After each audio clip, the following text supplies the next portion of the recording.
to the pictorial and rebus meanings exist in a historically likely known language. Method demands strictness with homophony. In the case of Proto-Dravidian, variation in the length of vowels and consonants is allowed, but not much else. The iconic shape of the Indus signs thus constitutes one of the chief keys to their interpretation. Unfortunately, the pictorial meaning of most Indus signs is not clear. In some rare cases, an iconographic motive added to an Indus inscription can suggest the intended meaning of a sign.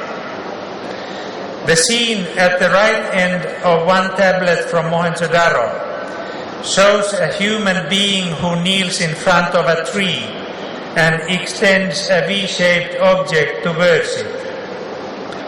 The person apparently presents offerings to a sacred tree in what may be a pot shown in cross-section.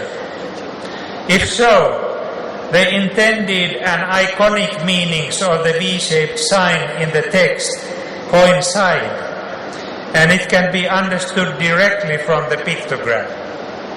We need not know what the Harappan word for the depicted object was to understand its semantic meaning.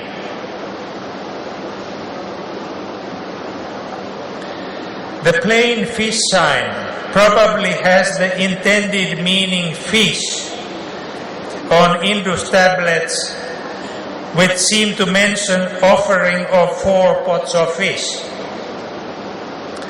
In Mesopotamia, fish offerings were made in temples, and in India, fish and meat and strong drinks were offered to godlings inhabiting sacred trees. That the signs looking like a fish really have this pictorial meaning is certified by the Indus iconography, in which the fish sign is placed in the mouth of a fish-eating crocodile. But if phonetic decipherment is possible only in cases where the rebus principle has been employed, how can we locate such cases, and how can we deduce the intended rebus meanings? These are certainly among the most difficult tasks. Contextual clues include the function of inscribed artifacts. The vast majority of Indus texts are seal stamps and seal impressions. As with iconographic clues, we can use for the interpretation parallels from elsewhere, Western Asia and historical South Asia being most relevant. A clay tag stamped with cloth impression on the reverse and a square Indus seal on the obverse comes from Umma in Mesopotamia. The Harappan's contact with the Near East makes it highly probable that the Indus seal inscriptions contained chiefly proper names of persons with or without their occupational or official titles and descent, as do most of the contemporaneous Mesopotamian seal inscriptions. In Mesopotamian and later Indian onomastics, names of gods are used to form personal names. We can expect to have theophoric components of proper names and of priestly titles in some fairly large and uniformly distributed group of signs in the Indus seals. Although Mesopotamian economic texts often record rations of fish, fish is never mentioned in Sumerian seal inscriptions. Yet the fish sign both plain and modified with diacritic additions, occurs so frequently on the Indus seals that almost every 10th sign belongs to this group. This suggests that at least in the Indus seal inscriptions, the fish signs denote something else than fish and are used as rebuses. The most commonly used word for fish in Dravidian languages is mean, which has the homophone mean, meaning star. Both words may be derivatives of the root min, to glitter. Of course, one must check that the words in assumed readings are represented in more than one subgroup and can be reconstructed for Proto-Dravidian. In addition,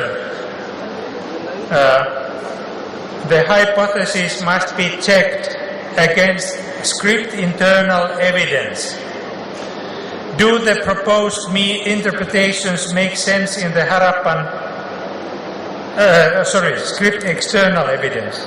Do the proposed interpretations make sense in the Harappan context and with regard to the later South Asian tradition and the Mesopotamian context? There is some external evidence supporting the proposed rebus reading of the fish sign. The motifs of fish and star co-occur on mature Harappan painted pottery.